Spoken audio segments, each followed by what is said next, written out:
Глаза беременной женщины расширились, когда немецкая овчарка продолжала лаять на нее. Она неуверенно сделала шаг назад, одной рукой обхватив живот. «Пожалуйста, остановите его», — умоляла она, отчаянно оглядываясь по сторонам. Но барон не отступал. Он зарычал низко, его мышцы были напряжены, а взгляд прикован к женщине, будто она скрывала что-то опасное. Андрей, сотрудник службы безопасности на железнодорожном вокзале, обменялся взглядами с коллегами. Он знал барона. Тот не действовал импульсивно. Пес был обучен выявлять угрозы, обнаруживать наркотики, взрывчатку. Но сейчас это было что-то другое. Неужели женщина действительно перевозила что-то незаконное? Была ли она угрозой? Один из офицеров, высокий, с жесткими чертами лица, шагнул вперед. «Мэм, нам нужно задать вам несколько вопросов», — сказал он твердо. Женщина побледнела. «Я не понимаю. Я ничего плохого не сделала». Голос ее дрожал, паника нарастала. Пассажиры, ожидавшие поезда, начали перешептываться. Их взгляды метались от женщины к лающей собаке. Одни смотрели с подозрением, другие — с сочувствием и тревогой. Андрей колебался. Это было недоразумение, или барон чувствовал то, чего не замечал никто другой. Он знал, псу можно доверять. И он принял решение. Нам нужно отвезти ее на дополнительную проверку. Что бы ни происходило, они должны были выяснить это как можно скорее. Двое офицеров мягко, но уверенно сопроводили беременную женщину в отдельную комнату досмотра. Ее дыхание стало частым и поверхностным, руки дрожали, когда она продолжала обнимать живот. «Пожалуйста», — прошептала она едва слышно. «Я не понимаю, что происходит». Андрей шел позади с бароном, который все еще не успокаивался. Его острые глаза оставались прикованными к женщине. Андрей никогда не видел своего пса таким настойчивым. Внутри комнаты один офицер начал тщательно проверять сумку женщины, пока другой готовился к телесному сканированию.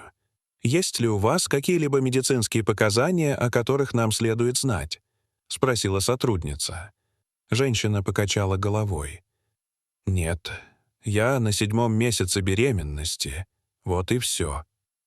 Голос ее дрожал, будто она сама не была уверена в ответе. Тем временем за дверью барон метался взад-вперед, поскуливая и царапая дверь. Андрей нахмурился. Это было ненормально. Если у женщины не было с собой ничего незаконного, то что же тогда почувствовал пес? В комнате повисло тревожное молчание. И вдруг женщина вскрикнула и схватилась за живот. На лице мелькнуло выражение шока. Что-то было не так. Все в комнате замерли. Лицо женщины исказилось от боли, она резко вдохнула, сжав живот. Капли пота выступили на ее лбу. Дыхание стало затрудненным. Инстинкты Андрея сработали. «Срочно вызовите медиков», — приказал он. Женщина опустилась на стул, ее ноги подкосились. Тело дрожало, в глазах были паника и страх. Барон за дверью начал скрестись еще яростнее. Теперь он был не просто встревожен. Он был разозлен. Андрей никогда не видел своего напарника в таком состоянии. Офицер, досматривавший ее, отступил на шаг в оцепенении. «Она рожает», — пробормотал он. Женщина покачала головой в отчаянии. «Нет, это слишком рано», — прохрипела женщина, сжавшись от новой волны боли. Слезы навернулись на ее глаза. «Пожалуйста, помогите мне». В комнату ворвалась бригада скорой помощи, пробираясь сквозь охрану. Ведущий медик опустился рядом с ней на колени, сказав: «Мэм, держитесь. Нам нужно срочно доставить вас в больницу». Сердце Андрея бешено колотилось. Теперь речь шла не просто о безопасности. Это был вопрос жизни и смерти, а точнее 2 жизней. Парамедики работали быстро, проверяя ее показатели. Она стонала от боли. «Пульс нестабильный», — пробормотал один из них. «Надо срочно везти». Пока они готовились к транспортировке, барон внезапно рванул вперед, нюхая воздух с новой силой. Его уши прижались, и он снова издал низкое рычание. У Андрея сжалось все внутри.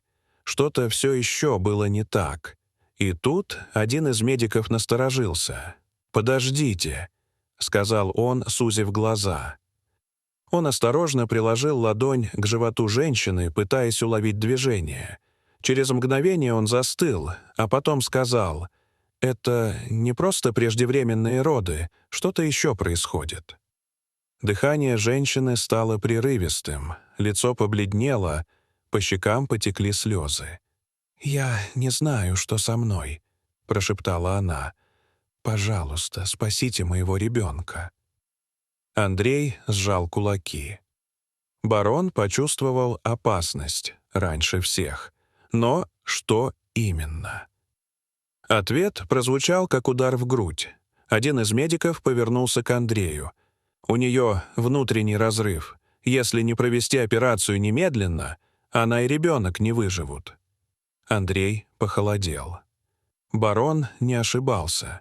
Он пытался предупредить, пытался спасти. На вокзале началась суматоха, пока медики мчались с женщиной к машине скорой помощи. Их голоса звенели от срочности. Андрей и барон бежали рядом, лавируя среди изумленных пассажиров. Женщина дышала все реже, глаза покрывались пеленой. «Держитесь!» — умолял один из медиков, сжимая ее руку. «Мы почти на месте». Барон, обычно сдержанный и собранный, скулил, не отрывая взгляда от женщины. Казалось, он понимал все. Андрей чувствовал ком в горле. Если бы не барон, никто бы не узнал о беде вовремя. Когда женщину погрузили в скорую, она слабо повернула голову. «Спасибо», — прошептала она, глядя прямо на пса. Барон тихо заскулил, словно отвечая. Его тело оставалось напряженным. Андрей похлопал его по спине. Двери скорой захлопнулись. Машина рванула с места, и сирена прорезала шум вокзала. Андрей смотрел ей вслед, и только один вопрос гремел в голове. Успеют ли они? Часы тянулись мучительно долго. Андрей сидел у входа в больницу. Барон был рядом. Он успокоился, но уши все еще вздрагивали от каждого звука. Наконец, дверь распахнулась. Врач вышел. Лицо его было сначала каменным. У Андрея сжалось внутри. Но затем он чуть улыбнулся. «Она выжила», — сказал он. «Мать и ребенок в стабильном состоянии». Андрей выдохнул. «Слава Богу», — пробормотал он, взглянув на барона. Пес вильнул хвостом, будто тоже почувствовал облегчение. Врач сделал паузу, потом добавил: «У нее был внутренний разрыв, незаметный ни по одному показателю. Если бы ей не помогли вовремя, они бы оба погибли. Я не знаю, как ваша собака это поняла, но она спасла им жизни». В этот момент появилась медсестра. В руках у нее была записка от женщины. Всего несколько слов, но они сжали Андрею горло. «Скажите собаке, что она мой ангел». Дорогие зрители, что вы думаете об этой истории? Расскажите, пожалуйста, в комментариях. А если вам понравилось это видео, то ставьте лайк и подписывайтесь на наш канал. До свидания.